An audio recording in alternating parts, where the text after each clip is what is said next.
Cities and the sky. Those who arrive at Tekla can see little of the city, beyond the plank fences, the sackcloth screens, the scaffoldings, the metal armatures, the wooden catwalks hanging from ropes or supported by sawhorses, the ladders, the trestles. If you ask, why is Tekla's construction taking such a long time? The inhabitants continue hoisting sacks, lowering laden strings, moving long brushes up and down as they answer, so that its destruction cannot begin. Trading cities. In Ercilia, to establish the relationships that sustain the city's life, the inhabitants stretch strings from the corners of the houses, white or black or grey or black and white, according to whether they mark a relationship of blood, of trade, of authority, or of agency. When the strings become so numerous that they can no longer pass through them, or among them, the inhabitants leave. The houses are dismantled. Only the strings and the supports remain.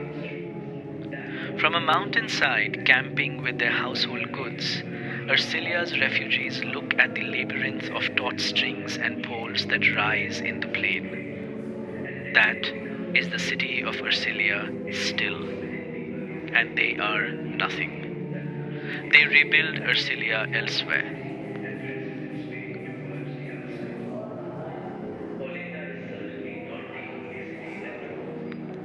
Cities and desire.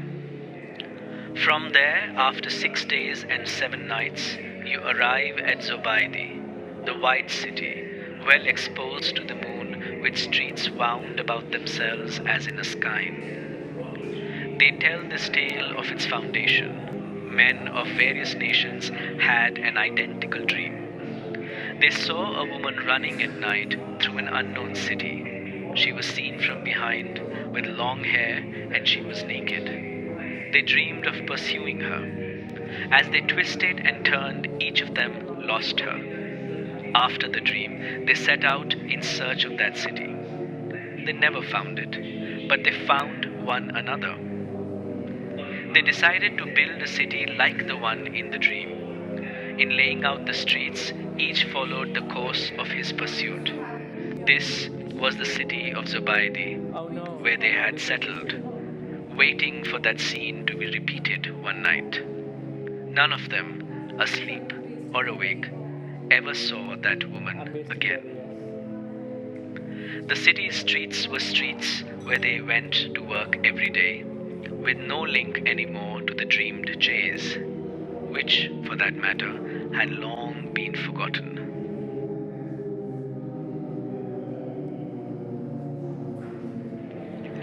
Cities and eyes.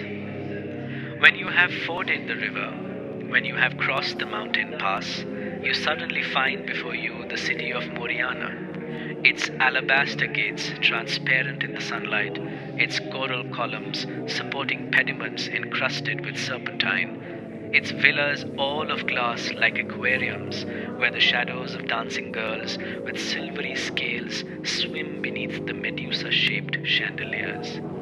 This ugly city, this trap.